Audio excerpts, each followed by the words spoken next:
Selamat mendengarkan podcast ini. Bapak, Ibu, dan saudara-saudara yang terkasih di dalam Tuhan, kebenaran saat ini berjudul memaknai momentum. Dalam perjalanan hidup kita sebagai anak-anak Allah, sebagai umat pilihan yang dikasihi oleh Bapa, ada momentum-momentum yang penting yang Tuhan izinkan kita alami atau kita jalani, yang melaluinya Tuhan mau mengarahkan kita kepadanya atau mengarahkan kita kepada rencananya yang mulia. Kita harus menangkap momentum itu, ya. Yusuf, anak Yakub, mengalami banyak penderitaan hidup. Dibuang ke dalam sumur, dijual menjadi budak, masuk penjara, ya. Masa depan hidup anak Yakub ini gelap gulita. Tetapi ternyata itu adalah momentum paling penting, ya. Momentum yang Tuhan izinkan dalam Yusuf untuk mengangkatnya, yang kemudian menjadi awal dari keselamatan seluruh keluarga Yakub. Dan perjumpaan Yakub dengan anak kesayangannya ini. Allah memiliki banyak jalan, dan jalan-jalannya sering tidak kita pahami. Tetapi Allah tidak pernah mendatangkan kecelakaan kepada kita, sebab rancangan-rancangannya adalah rancangan damai sejahtera. Hal ini terdapat di dalam Yeremia 29 ayat 11 sampai 13. Saudara-saudara, Daud mengalami puncak penderitaan bukan hanya pada waktu dia menghadapi Goliat, tetapi ketika nyawanya seperti telur di ujung tanduk, sebab dia dikejar, diburu nyawanya oleh Saul. Dia dilawan oleh bangsanya sendiri. Semua pasukan Saul memburu nyawanya. Tetapi ternyata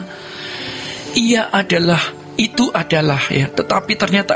adalah momentum Daud sebagai latihan untuk suatu saat dia menjadi raja Israel. Demikian pula dengan gua singa Daniel, dapur perapian yang dinyalakan 7 kali lipat, ya, bagi Sadrah, Mesakh, dan Abednego. Semuanya adalah momentum-momentum yang mengubah hidup. Setiap kita memiliki momentum itu kalau kita bisa membaca jejak Tuhan di dalam hidup kita. Momentum yang Tuhan izinkan kita alami, yang mengarahkan kita kepada Tuhan, kepada kemakmuran Tuhan, bukan kemakmuran duniawi, yang mengarahkan kita kepada penggenapan rencana-rencana Allah yang indah bagi kemuliaan namanya dan bagi keindahan hidup kita.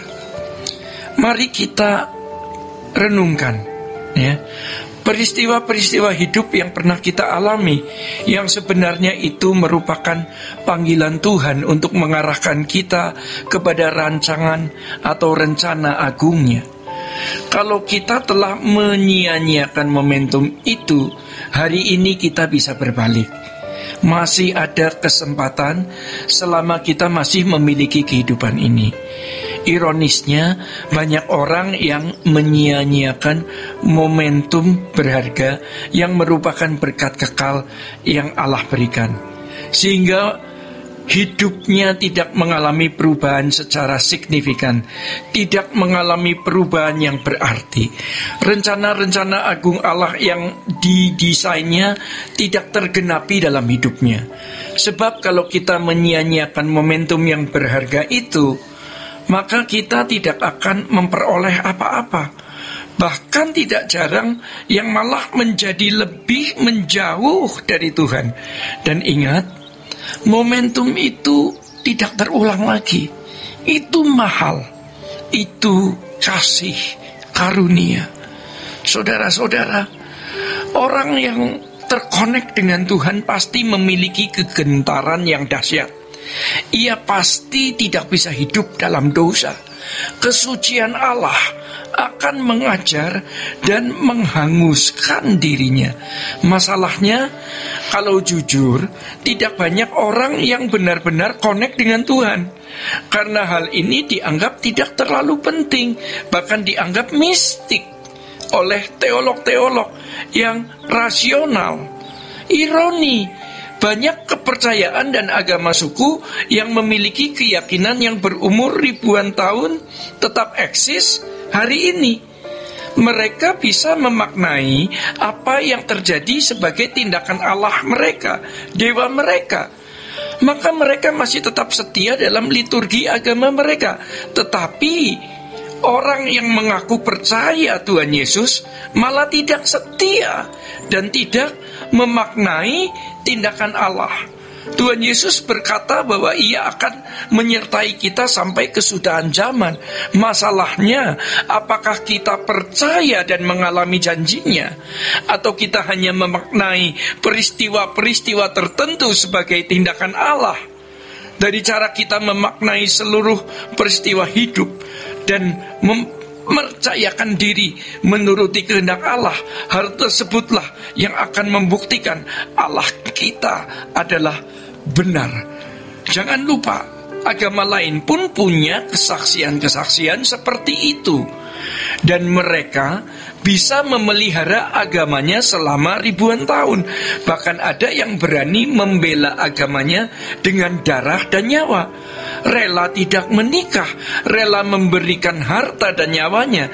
Dan mereka bisa memaknai bahwa Allah mereka benar. Mereka bisa membuktikan Allahnya benar dengan versi dan cara mereka.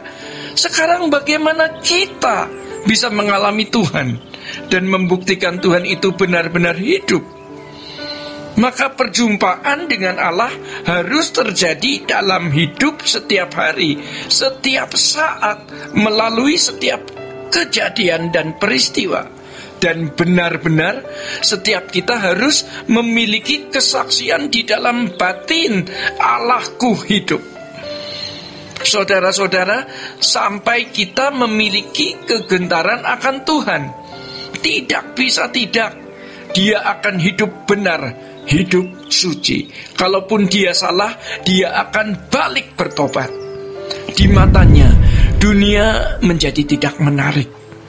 Dia akan rela mengorbankan apapun demi pekerjaan Tuhan.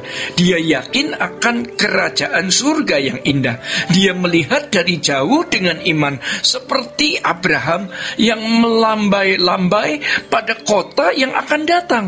Maka orang-orang seperti ini tidak takut meninggal dunia. Dengan demikian, jangan pernah berhenti untuk mencari Allah. Sebab seringkali tanpa kita sadari, iblis mencuri hati kita sehingga kita tertarik dengan keindahan dunia.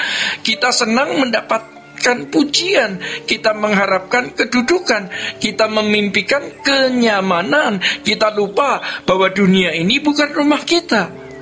Buktikan dan alami bahwa satu-satunya Allah yang benar itu Elohim Yahweh. Dan Tuhan Yesus Kristus adalah Tuhan yang benar, yang pernah mati tapi bangkit. Dia hidup, Dia menyertai kita sampai kesudahan zaman.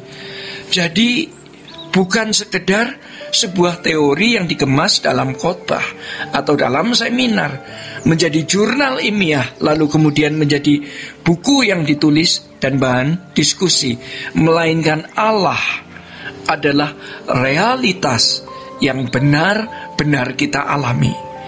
Demikian Bapak, Ibu, dan saudara-saudara, kebenaran saat ini. Tuhan memberkati. Sola Gracia.